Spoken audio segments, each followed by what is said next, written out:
harder you grind, the bigger your dream. The harder you grind, the bigger your dream. The harder you grind, the bigger your dream. I said the harder you grind, the bigger your dream. I said you're up and I'm up. Y'all now tuned in to the Grind Hard Dream Big Show. Harder you grind, the bigger you dream. I got a special guest in the building. Go ahead and introduce yourself to the people, man. How you doing? How you doing? This is Jonathan Gant. Everybody call me Johnny Biggs. Vision Quest and Johnny Biggs Entertainment. How everybody doing? Peace. How you feeling it? How you feeling today, man? I'm good. I'm good. You I'm ain't good. nervous, right? Nah. We ain't nervous. We just here. There you go. Just a conversation. That's we just it. here, right? That's okay. it. So for the people that don't know Johnny, like if you were to go back to, I guess, childhood Johnny, like how was that like coming up? Like in the area where where you from, where you were raised. Born and raised Washington D.C. Been here all my life. Spent a great deal of my time over in Northeast D.C. over by Shrimp Boat. Went to D.C. public schools. Spent a lot of time in the Trinidad section of Washington D.C. Love D.C. Anybody that know me, I tell them I got D.C.itis. I think it's the best city in the world, bar none. Love it. I eat, sleep, and breathe D.C. So I've always had a love for it and a love for community. That's who I am. If you would ask me, what's my biggest takeaway from who I am, I would say community guy, community-oriented guy. Oh, no, for sure. I definitely see that all the time, man. And like I said, shout outs to CC. Shout outs to Dare to Be Different. Like I said, I know at Tangular Outlet, being a part of the walk, which was very, very important. It was a domestic violence walk. But even prior to that, seeing you in DC as well. Shout outs to Miss Hardy. She's doing phenomenal things as well. Guns Down Friday, Guns Down DMV, and all those people that were out there as well. I know we connected out there.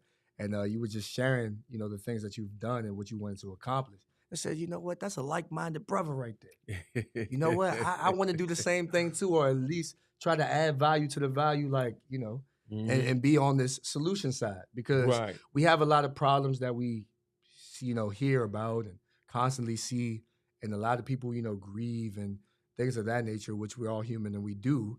But it's like, what are we going to do about it? And I think your activism and your platform and what you have, done up until this point and what God is going to bless you to do even more is very, very phenomenal. So what was that call to action for you? Like that particular moment where you felt like, okay, I got to get involved in the community. Enough is enough.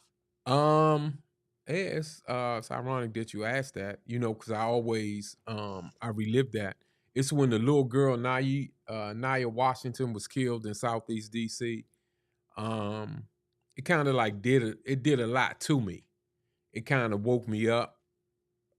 That's when I got woke, I would say, about what was actually happening around me. Like now I live in Prince George's County, Maryland. And it made me start to really focus on more community-oriented things. It wasn't enough just to be mad and upset about what was going on. It was like, okay, well, what do we do? Where do I start at?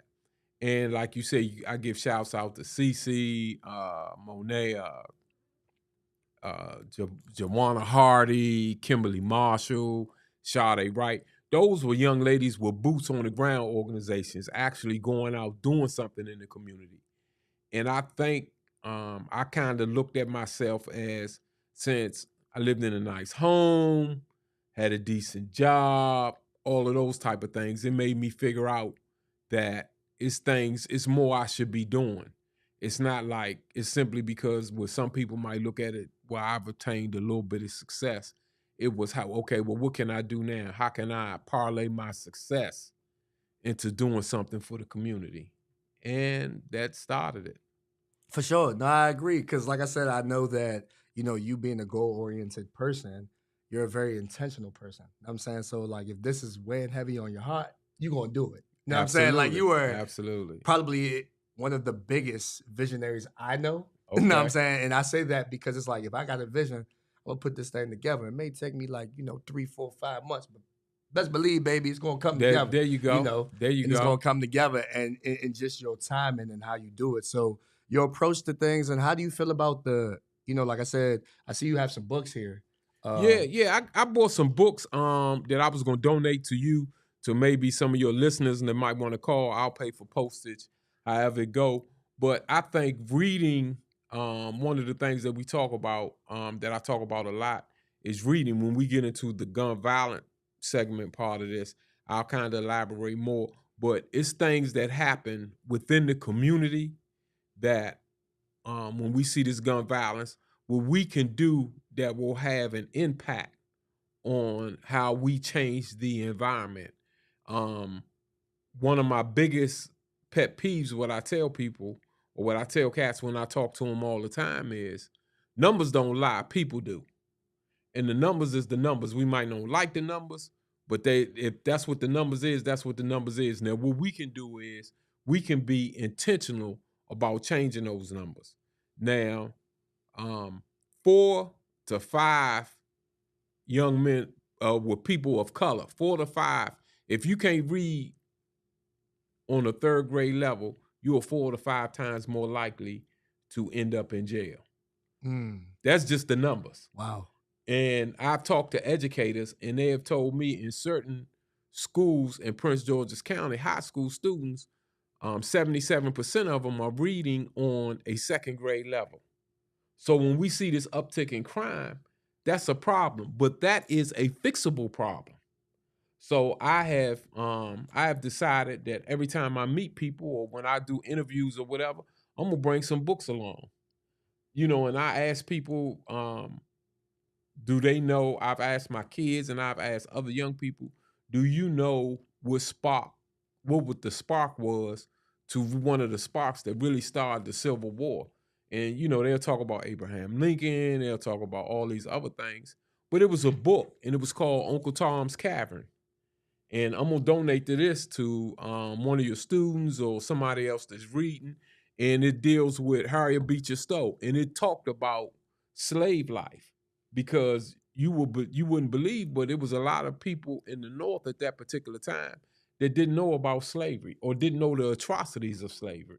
Mm. And so when this book came out, Uncle Tom's Cabin, she gave a real life experience that what was actually happening in slavery and on plantations, and how ugly it was and how grimy it was. So that's a book I believe that every student in America should read. I'm with So that. I'm with that. I I'm bought definitely with that. that, Yeah. man. And there's some I other books. appreciate that though. Now I'm saying I'm Yeah. gonna make sure, like I said, even myself or somebody that I know that definitely will be, a historian or things like that would definitely understand that because I do agree with you 100%. Myself, I went to private school, then I went to public school. Private school is more so okay. You know what? I'll help you in this reading. Public school is more so, you know, I had to deal with a lot and deal with the adversity and really want to do it.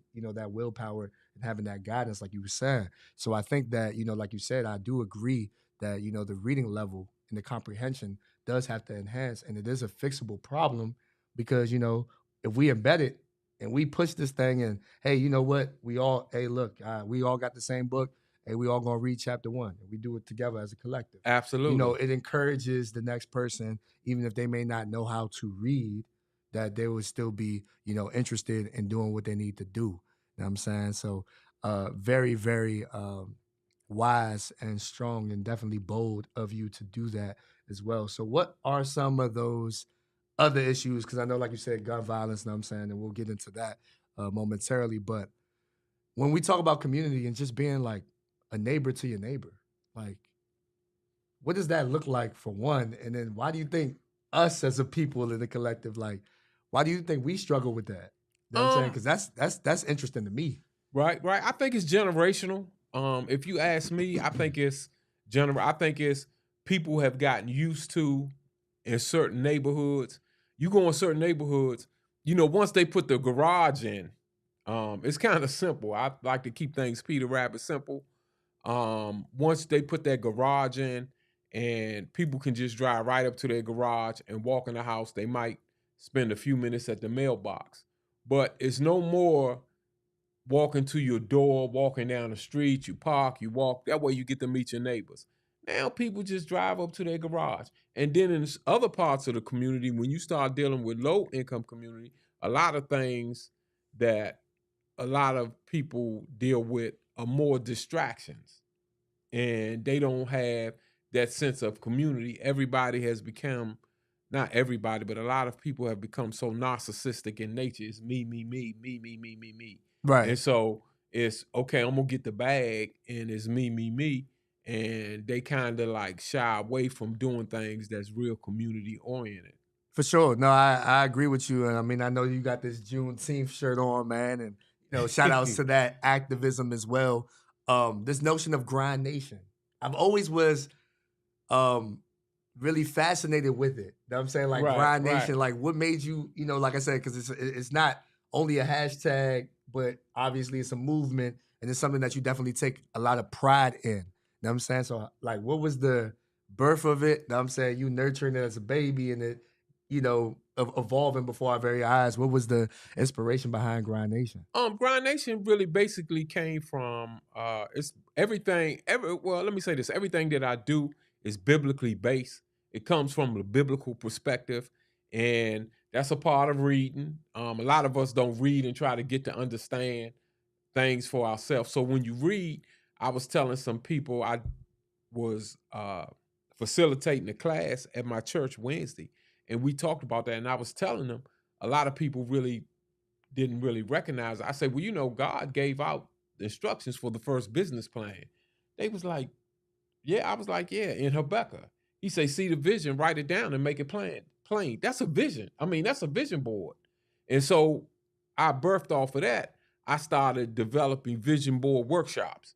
The way as we told people on how to start developing, you see it. That's where God gives you the life that you're supposed to have. It's in your dreams and it's in your vision. But to get those things, it's gonna take a grind. It's not gonna be easy. Right. That's what I tell people all the time. Yeah, Now, if yeah. you I ain't think gonna that level lie. certain of success is gonna be easy, that's not how that works. Yeah, man, for sure. No, I agree with you 100% because, like I said, even attending one of those, excuse me, workshops, I saw it. I saw the fact that you were locked in, you were focused, and shout outs to Cece once again for having the ladies come through and get that dose of what you provided, man. Because I think that that's a game changing moment, not only for them but myself being in the room. I felt that energy. I Amen. felt like, okay, you know what? There's somebody that believes that I can accomplish my biggest dreams or whatever it is I want to accomplish. So I looked at it like, yo, it's dope to understand that. And then coming from a brother as well. Yeah. Cause we don't get that. You know what I'm saying? We Nah, don't get that at nah, all. nah. We look at it like, okay, well, yeah, you could do this or you got this going on. Who cares? But Yeah. at the same time, it's just the love and the purpose and the intention of, like I said, the workshop. And I ain't gonna lie, man, I walked in there as a student and I learned more. And I still tell myself, like, hey, you know what? You always got to remain a student. You know what I'm Yeah. saying? Oh Because yeah. every expert was a beginner. You know what I'm saying? And every, veteran was once a rookie. So, Mhm. I look at it in that totality as well. And your goal for these vision, with Vision Quest and the workshops, are you trying to reach, like just community in general, adults, younger people? Is there a specific demographic, or you just want everybody to be like, hey, you know what? Come, I got this big pie. Everybody come and get a piece of this pie. Yeah, well, it's kind of like open to whoever. I mean, but of course the dynamics are different for different people. Right, for You sure. know what I mean? Um, you might have females look at it a different way than what males look at it from. But the basic concept is gonna kind of like be the same. You're gonna have to grind to get it. Now, I might look at it, I might have God gave us all a certain talent. Now, my talent might be writing, or my talent might be articulation. So it's a certain book that we give out that actually help find what your niche is, where you most comfortable, and show you how to be and show you how you can be successful.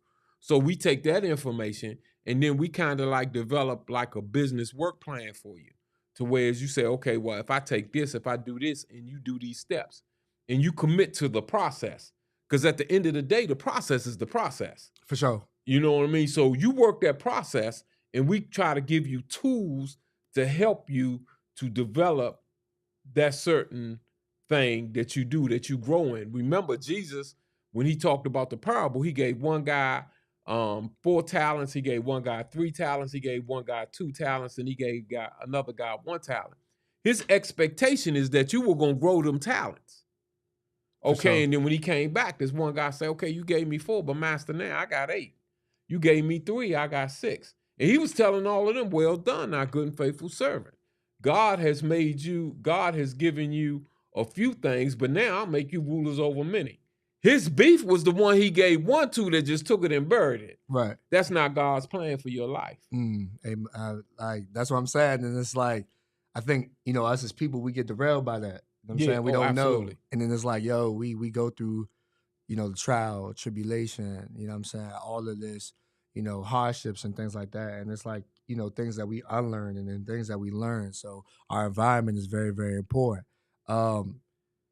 PR 616, when hate is all you know. Talk about that, man. I think, for one, I just want to commend you for that, because it takes guts, it takes grit, which is, grind, resistance, respect, integrity, time, energy, effort, all of these things that, we can think of, all these positive things we could think of. What was your mindset with this, and when did you know that you wanted to, show that to the world? Like, okay, I'm tired of this, but this is what I've been working on, and I think that this is not only for me. This is also for community as well. Like, talk about that process. Well, that was well, my gift is my why, which I like to ask people, what's your why? Why you here?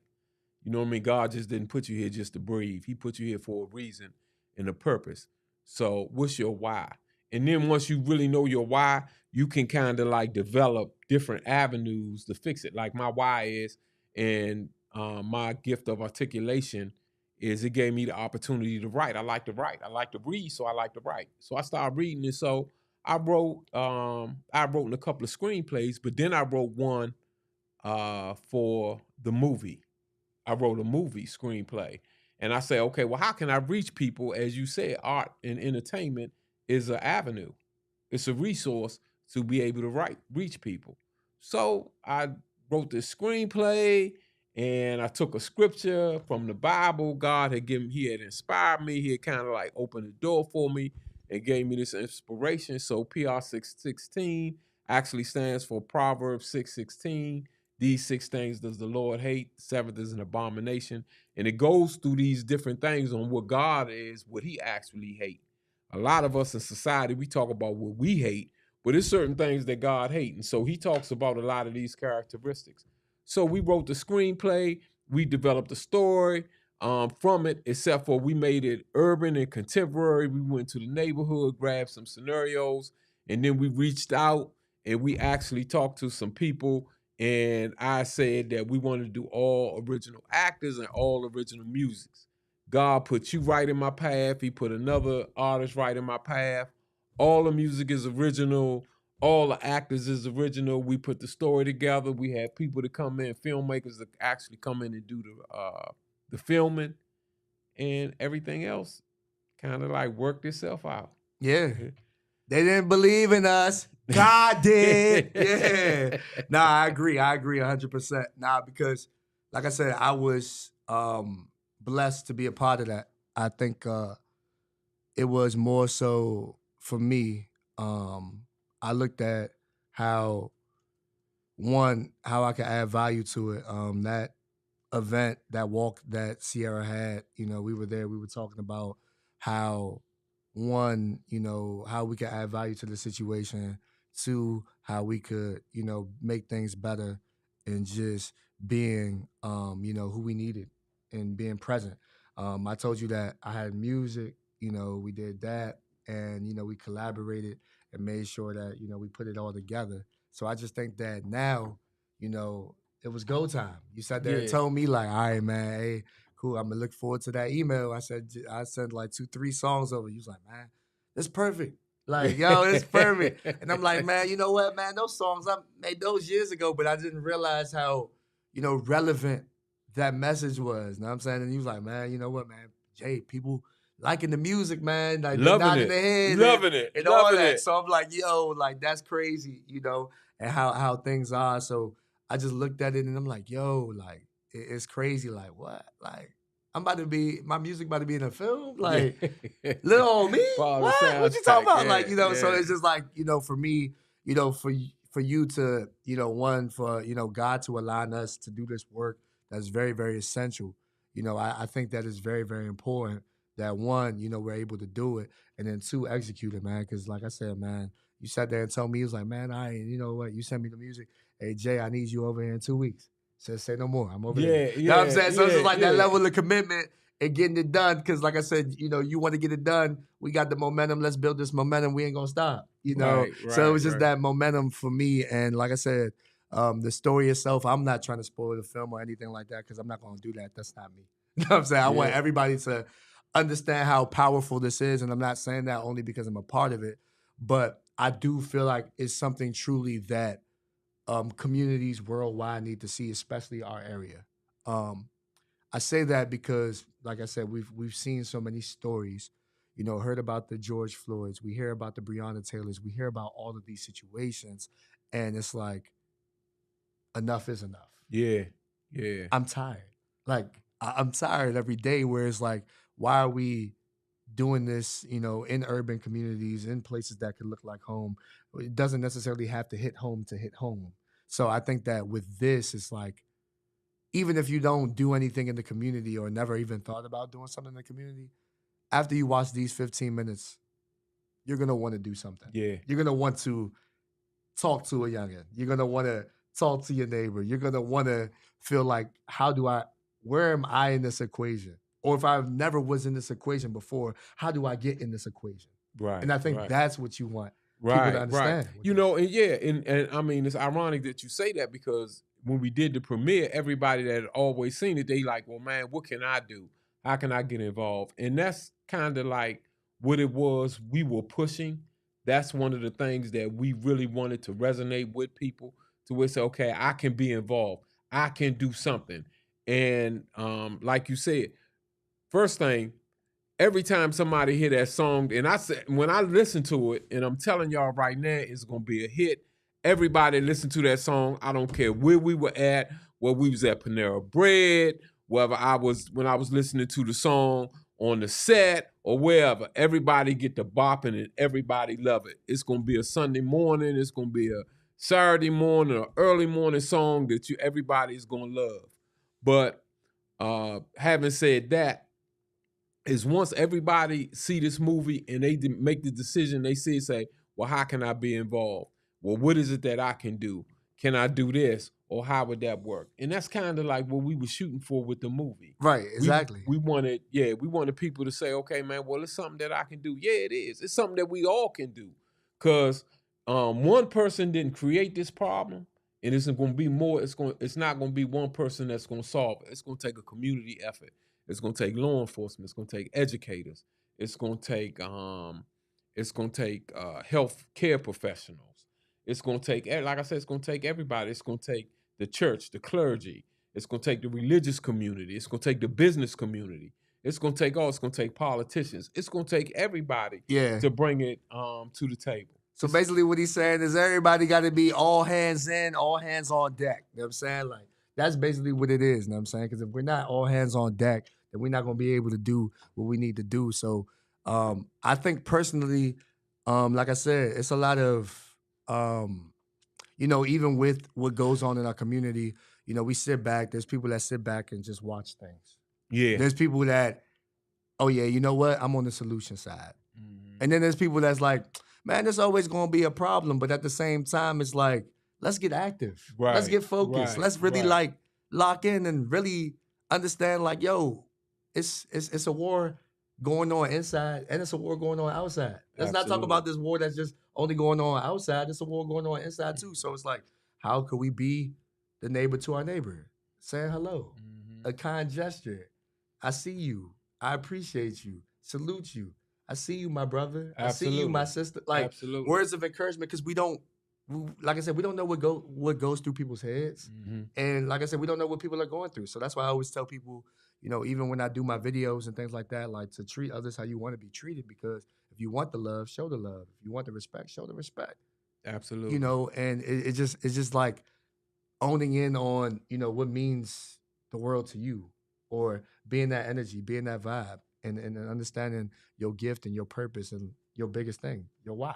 Because Absolutely. everybody else will ask you every other question but Mhm. that. Yeah. You know what I'm saying? To Yeah. not know that. Yeah. But if your why is strong enough, no matter who, no matter what, no matter when, your why is strong enough. Yeah. So I think that that's definitely important as well.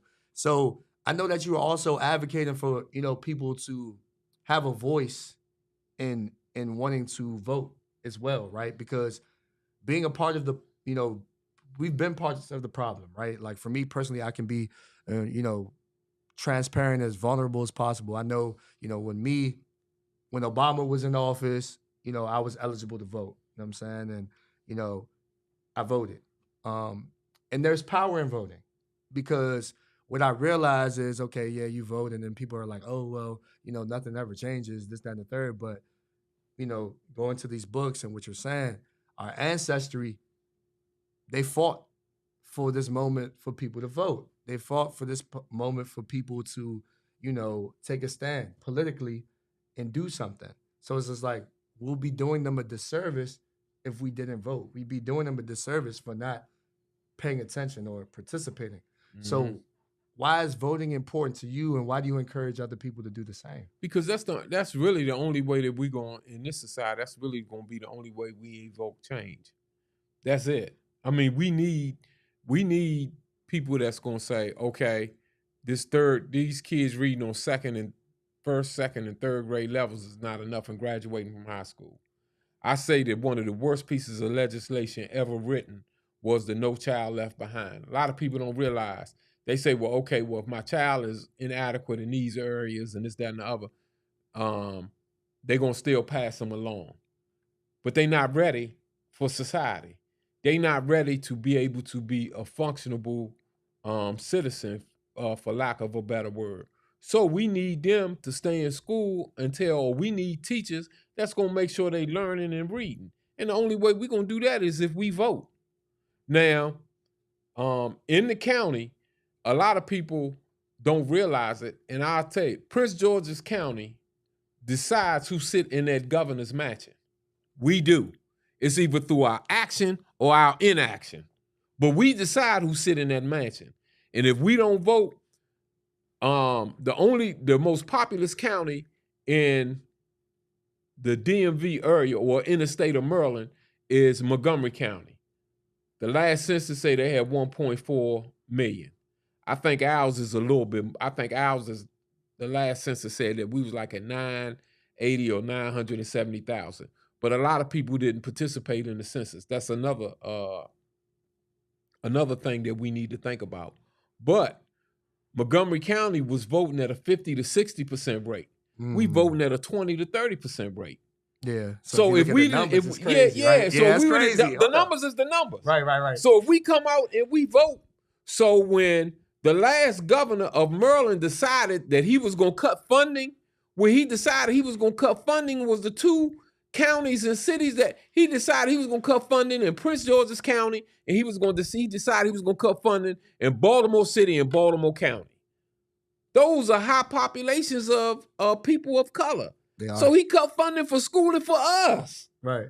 And so when we didn't vote, that put him in that position to where he can do it. So we need to get out and vote to make people, to make the politicians say, oh, okay, this is what we need. We need this funding. We need that.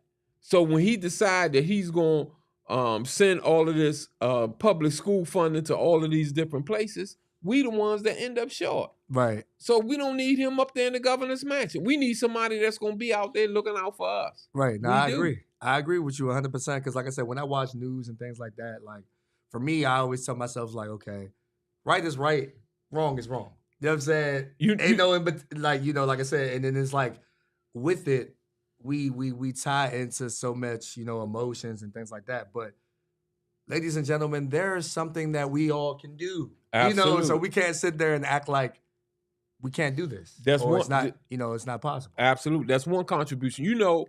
Um, uh, uh, the one thing that Fred Hampton, who started the Black Panther Party in the city of Chicago, one thing that he said, and if you look at the film, he said, this is about good versus evil. It's just as simple as that. It's good versus evil. And we need people that's going to stand up for the good. But the voices of evil will be loud. You've heard a lot of people say that the only way midgets have a field days is when giants go to sleep. And so that's what they do. Okay, you know what Johnny I mean? coming through with a bar. You got to say that again, man. I'm sorry. Woo, that went over my head right there. I ain't gonna lie, that went over my head, man. Oh yeah, well that's real. You know what I mean? That's the only time. That's when midgets have field days. When giants go to sleep. Because when giants go to sleep. So what we need some of these people. It's another book that I'm gonna leave with you, and it's called Resist. And this is about ordinary people: Frederick Douglass, Martin Luther King, Mahatma Gandhi, Ida B. Wells. And it tells their story in this, it's like 35 of them that tell that they were just ordinary people. Right. But they made the decision, I'm going to evoke change. This is not good enough. Not only for me, but for the people that's around me in my community. Right.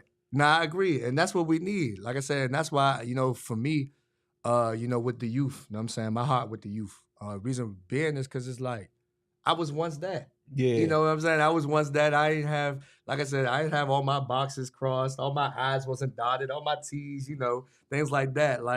But I just feel like once again, it's just, pouring into them. So, when I look at community now, it's like, man, I remember growing up, we had rec centers.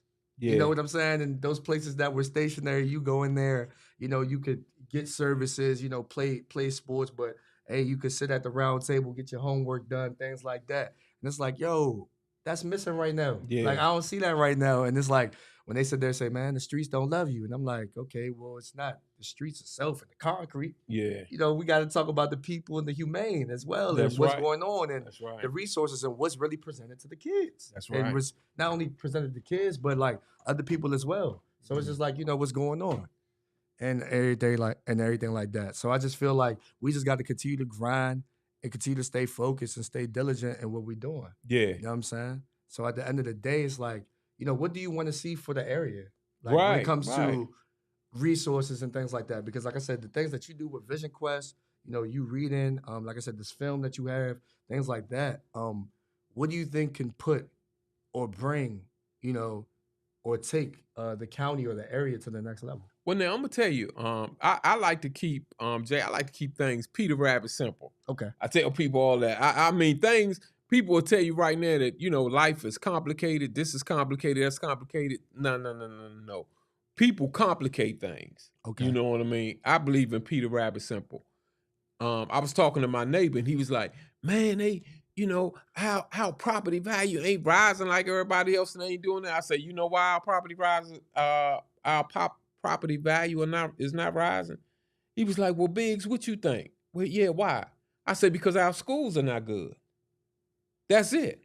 If we have world-class schools, like you say with the youth, if we develop a curriculum and have world-class schools, you don't have to worry about it. You can put a shack on the corner and it's going to sell for $1 million because people going to want to come there for the schools. Right. That's just the nature of that. Right. If we develop and up our school game, everything else will take care of ourselves. We will be raising productive citizens, good taxpaying citizens, disposable income. We'll have great restaurants. We'll do all of these other things, but it starts with the youth in the schools. Let's fix these schools. Let's make these schools world class.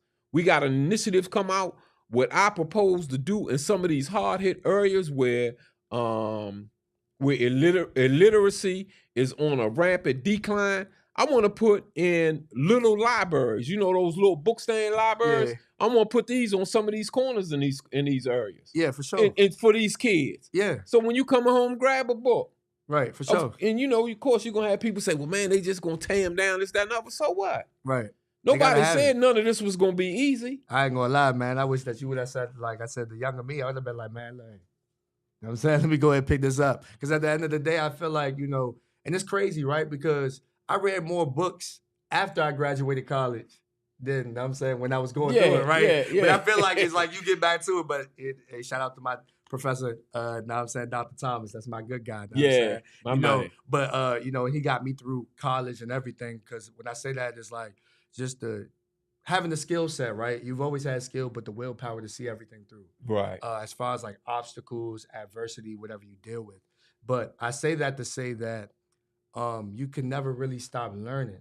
And it's the fact that you're being resourceful and giving people information that is a beautiful thing because a lot of people don't receive the information or it was never presented to them.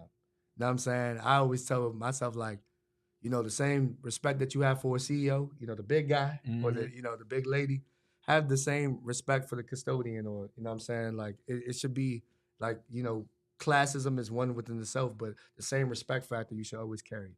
Character is always going to weigh heavier than reputation, in my Right. opinion. And I think, like you were saying as well, giving these kids the opportunity, creating the opportunity. If they create the opportunity and the opportunity is created and presented to them, they take it, they take it. They don't, they don't. But as long as it was created, then it's like you did your part. Yeah, And yeah, that's the thing. and yeah, and as long as we create the opportunity and give and show them, a lot of them, like you say, well, if they take it, they take it. If they don't, they don't. A lot of times they'll take it if it's presented to them in a certain kind of way. For sure. You know Absolutely. what I mean? It's like nobody wants to be poor. Nobody in the beginning. Another one of my pet peeves, and I'm working on developing initiatives for them. There's nothing glamorous about going to jail and about the penitentiary. Nothing at Mm, all glamorous about that. right. So, but if you putting it on videos and you saying this, and I'm one of the top jokers out here, or I do this and that. I did 9 years, I did 10 years, and this, that, and the other, and it wasn't that bad, and this, that, and the other, and you begin to perpetuate that lie, then you will have kids that saying, okay, well, man, if I do 10, I'll come out, I'm 35, I'm still good, and this, that, and the other. Man, you ready, really, for real, ready to give away 35 years of your life? 10 years of your life? I'm here to tell you there's nothing glamorous about it. Right. You know what I mean? So we want to develop initiatives along those lines. Keep kids in school, teach them how to learn, teach them how you can get that bag without breaking law. For It sure. just takes, like you say, grind hard, dream Dream big. big. Yeah. You know what I mean? You go Yeah. ahead and you dream it and make the decision that you're gonna grind for it. It's obtainable. No, It I agree. is. I agree with you 100%. And like I said, for me personally, like I said, I've never, when I look at gangster, right, I look at like the movies and everything that we watch, you know what I'm saying? And it's like, I get it, the paid in full, the givers are not trying, boys in the hood, menace to society, and all that. We have to get to a ground now where it's like entertainment is entertainment. But then when you Absolutely. watch it, it's like, okay, it's teaching you different things though. You know what I'm saying? Like you could watch a movie the first time, be like, oh man, that was so gangster. Look at what they did. This, that, and the third. But then when you watch it another time, it's like, oh, that's what that was about. Oh, this is what that was about. So I just think that, you know, gangster to me is being available for the people that you love, being an asset, being resourceful, and understanding that any given moment that they need something, that you are physically, mentally, spiritually, and emotionally available for them to cater to that Absolutely. need, as opposed to, okay, you know what, like, yeah, man, I remember so and so. He locked up because he did something foolish. He did something reckless. He didn't Mhm. have the guidance. But understanding your gift and understanding your value and being there for the people that you love Mhm. and being an asset to them as That's opposed right. to being a liability. That's right. That's what gangster is to me. Amen. That's what Amen. gangster is to me, man. Very important statement you just made. Because it is about knowing your value and what you actually bring and have for the community and the things that you can actually contribute. And then once you help, I just believe in we all need to be prepared to throw that rope on the other side of the fence and pull somebody else over. For sure. You know what I mean? We definitely have to do that. That's a part of God's plan for each and every one of us in our lives. But you can't do it if you're in a penitentiary. Right. You know No, what I you mean? can't. You No, you can't. can't. You know what I mean? So we have to show them and we have to present these opportunities and we just sometimes we have to work with them on it. I told, you was at the first premiere, like I told them. Sometimes some people come to us and when they come, they not always together or with our perception of being together, but that don't mean that we don't help them. Right. That don't mean that we don't stand. That was Jesus. I've never been one of the people that say, I want God to deliver me from people. That ain't my testimony. You know what I mean? I mean, God, give me the deliverance or give me the words to say to help somebody. You know what I mean? Yeah. Give me that. You know what I mean? Deliver. If you're gonna deliver me from somebody, deliver me from me in the way I think, in the way I do things. You know what I mean? That when they not like you. You know what I mean? That's the only way my light gonna shine. Yeah, who said you can't get church only on this Sunday? Right? That's what I'm saying. I ain't gonna lie. That's a word. That's a word. No, but I agree. Because at the end of the day, you finding ways to connect and introducing people to different things that definitely matter. You know, so like for you being a community guy, you know, and just big ism. You know what I'm Yeah. saying? Big ism. Like Yeah. define that, because that was Yeah. also interesting to me. What does big ism mean to you? Yeah, well, bigism, you know, because it's sometimes when I'm talking to my brand manager and some of the other people, I, you know, just off the top, I'll drop little nuggets and this, that, and the other. So we'll be talking, and then she'd be like, "Yeah, well, you need to be able to put this out, let people hear, because maybe it'll resonate with them." So I said, "Okay." So she, you know, she gave me an assignment. She said, "Grab some of your best ones, your best nuggets, and put them down on paper." And that's what we started doing. So we started developing them. Because like I said, I just believe in being Peter Rabbit simple. You know, I do. So if you give people simplicity and give it to them kind of quick, because we ain't living that information age now, the whereas I think I read something say people give you 20 to 30 seconds. Yeah. And if you ain't grabbed their attention in That's that it. first 20, 30, they gone. They got poof. Yeah. Magic trick, voila, magic. I'm out the door. Yeah. Yeah, that's how they feel. No, I agree.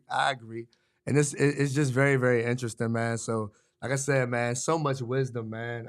I'm proud of you. Amen. If I'm I've proud never of you told too, you bro. that, like I said, I've always told you, I'm proud of you, man, because of what you're doing. Like I said, incorporating me in your vision and your plan in this purposeful God work. Because, like I said, God is going to bless it. All you have to do is put the work in, and Yeah. that's what you've done. And you've superseded, excelled, like the Microsoft program, Right. like they say, you know, and put the words together and everything together. And that fruition, man. I just want to commend you for your activism, because I think that it's not talked about enough. And I do feel like this can encourage other brothers and other people, you know, watching this, you know, to do the same as well. If you have a voice, you know, use your voice. If you have something that you want to stand on and you want to pour positivity in the world, you can do it too.